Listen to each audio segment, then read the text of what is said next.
students prefer calling from the box as opposed to on the field? What do you get? Yeah, well, the plan all along was to do both in the preseason, so probably going to be down for this game. So I've done them both. Really good sight lines up there. Have good coaches on the sideline. So we're going to try both in the preseason. So we'll try it the other way this game. Do you gain anything by being down on the sideline? Definitely, yeah. The eye contact with the players. Getting to communicate directly. There's positives to both. So no preference. So I'd like to see how it works out this week. Klint, just dealing with some of the injuries, especially like some of your skill guys, do you feel like you have a good sense of what this offense can be? I think we have a lot of work to find out because there's been so much attrition, especially at skill positions, guys being in and out. The continuity that we're seeking isn't there yet, and that's just part of football. Everybody has that problem. So it'll be really good to get AK back in practice and get Shaheed back and Tolly back. But until then, it gives guys great opportunities to step up. But how do you think that as coach you get a better measure of the depth this team has? Yeah, get a good depth for the whole roster, get a good feel for the whole roster. And, for our tackles, guys like Landon and Ole are getting good opportunities with Tolly being out. The receivers, it's good to have Bub Means in the game, see what he can do. So, yeah, it's just we get one more opportunity before the regular season starts to see where guys are at. Speaking of Bob, what have you seen from his progression throughout him? Yeah, I think in the moment he came here, you can definitely see his explosiveness, fly off the tape. Really like his intelligence, but it's one game of work, and we're pleased with where he's at, and just got to keep growing him. What did you learn in your first opportunity to call plays? Yeah, trust your coaches. Going back to 2021, just trusting the guys around you and trusting your preparation, and a lot of great communication on the sideline, and just using all your resources. Do you take that into this experience and help you with this? Yeah, absolutely. And just communicating that ahead of time with our coaches. Hey, I want to hear you guys on the headset. I want to hear what you're thinking. I want to over-communicate. I don't want crickets on the headset. So too much information is not a bad thing. One of the things that some people have talked about with you in this offense in particular is the kind of everybody sounded like one message, whether it's you speaking or Janoko or John Benton. Is that something that you guys had to work on before you even started working with the players, or is that just kind of come naturally? I think that's just kind of the expectation of since we came together as a staff. The expectation is to be on the same page as our players, and it's not always going to be perfectly that way, but that is something that we communicate to our players and something we stress as coaches, and because of that we got to spend a lot of time together and getting right in our film sessions before we go communicate to the players. I think it's important, because the players are giving us everything they have, and we have to give them a unified front. Alvin Kamara used a word that I thought was like kind of a brilliant description of what works with this offensive scheme. He said intentional. Is that easier said than done? It seems like an obvious thing, but is that something that as you progressed in this offense over time that you realized you guys are very intentional about what you do, it works better? Yeah, I think that's what we strive for, and in this league, you're going to be faced with some really good defensive coordinators and some really good players you're going against, and think about a guy like Demario Davis, and the guy watches a lot of tape, and he can smell a rat pretty quick if you're not showing him one thing and giving him the other. So I think we just give a lot of credit to the defense, and so we have to do our part to make it all look the same. Is there anything from when you first started coaching that has been something that you have learned works really well and has become like a new principle of yours that you didn't necessarily start out with? I don't know if I could pinpoint one thing. No, I just think just in accumulation of reps over what's been successful, what's not, and what are good ways to communicate, what's not. And I think we really lean on the players to show us that. We see their reactions to us and how they respond, and we're trying to play off of them too. So to answer your question the easiest way, no. It's just trial and error and failing forward.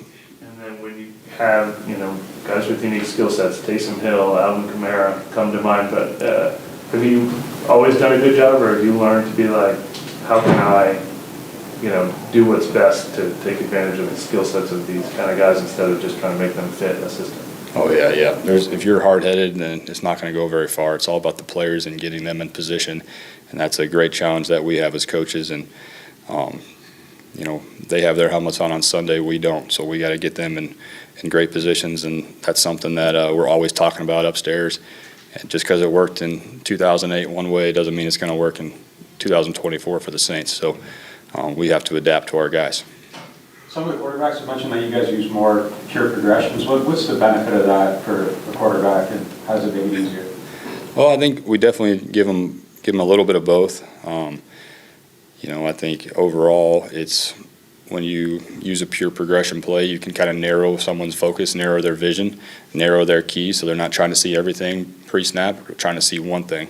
But the great thing about Derek Carr is that he can handle anything. He just I think it's our job as coaches to try to narrow it down for him so he can play fast. Klint, do you think there's an art or a science to play calling? I mean, is there a skill? Can you be a great offensive coordinator and not a great play caller? I think that's definitely true. That's the guys that I've been around that have been elite at it. And you definitely recognize that in what they see in a game and how they make adjustments and how they communicate to the players. And I'm by no means anywhere in that field right now. I got a lot of work to do. I got a lot to prove, but I'm doing it with the coaches around me and our players. How much of it falls on what you do Monday to Sunday? We like to tell the players that the game's already been called, by that time. You kind of have what you want to do, narrow down situationally, so the players can know what to expect, what's coming up, so there's not any surprises on game day. Is there any added stress not having a settled offensive line at this point as you kind of get closer and closer to the season?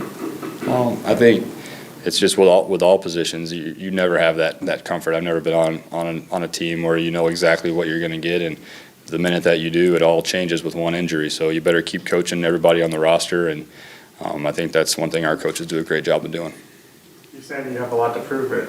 Does how Minnesota went kind of factor into that for you at all, or is it? Yeah, well, I think it's just a new year, and we got to go find a way to win. It's not me. It's about myself. It's about our assistant coaches and our players all working together.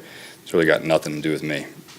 The fact that John and Rick and worked for your dad, does that help with your familiarity? I imagine just like you knew some of these guys just from spending time around your dad. Absolutely, yeah. Being in the fire with some guys on a headset before, being with Rick and Andrew Janocko and Coach Barone, knowing John Benton, you don't want the first time you make an adjustment on the sideline to be the very first time. So we've communicated before, and that's really important. And it's important that we keep gelling with all members of our staff. Looking forward to coaching your first game in the Dome as a Saints coach. And I know you've been there before. Yeah, absolutely. Really excited. Really excited for the practice we got coming up to get familiar with it. A really impressive arena, and it'll be fun to be on the other side of it. Dennis was talking today about that last set of team stuff where you're kind of carting the Tennessee looks is almost kind of being like a walkthrough for the coaching staff too. Yeah, I think we got to give the players a little different front. We get to see the Saints every day, and it's good to go see a different opponent, different front structure. But those walkthroughs, they take place pre-practice, and then hopefully by practice, we're going full speed. How do you think the Niners play caller did the other day?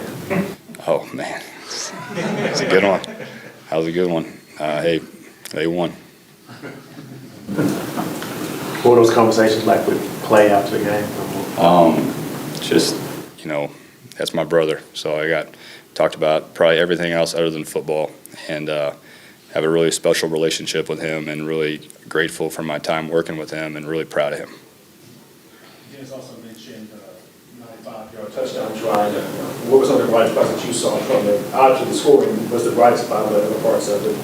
Yeah, I just think the excitement the players showed when the ball went in on 4th and 1. That's fun to see the guys get rewarded for all their hard work throughout the April to now. That's really, really cool to see. So happy for the guys, and definitely that's our expectation going forward. Is that important just to have that kind of one, at least that one long drive where you kind of build confidence, even though it's like, the preseason, it doesn't have to be perfect, you're still kind of building on it?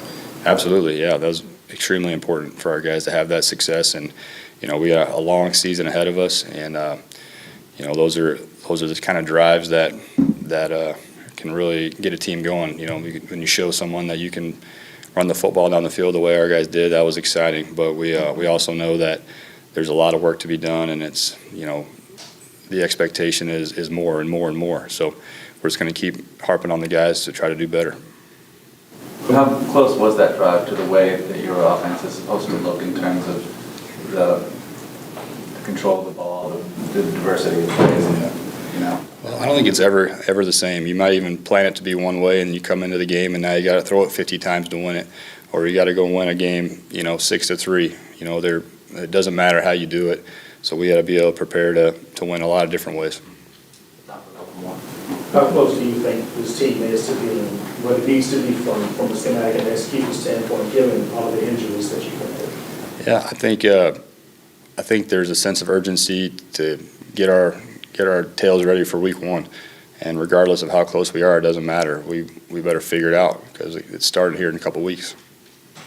Just since this is a new scheme, I mean, we were all kind of familiar with the way the last coaches did it, in the lead up to the game, like dot meeting and all that stuff. How do you plan on, what's kind of anything you can tell us about your routine, you meet Saturday with quarterbacks, or?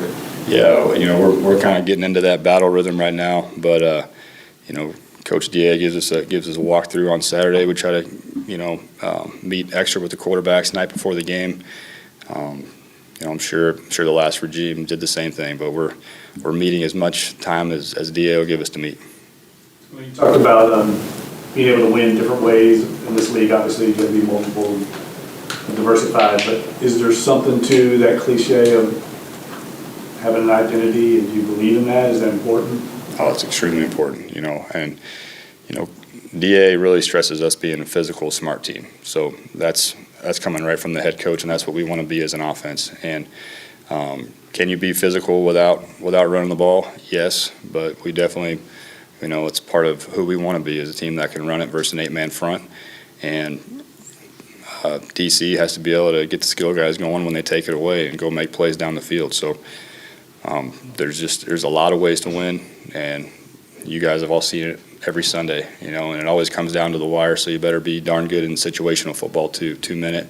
So, we just got to keep taking advantage of our practice opportunities and just improving in all situations. Now that you've worked with Carr for a few months, just what's one thing that maybe, or a few things that there's nothing super specific that just stands out about him that maybe you didn't realize until you got around him? Well, what sticks out about him that I didn't know about him is just how important his faith is to him, and how that shines in his personality and the way he treats his teammates. And I think that's really special for a guy that can be that outwardly spoken about his relationship, his spirituality, and it's really impressive to me. And I don't think that probably gets talked about enough. And he has to go prove it on Sunday too. But I think it's really cool between him and Demario Davis, how outwardly spoken those guys are about their faith. Thanks, guys. Thanks.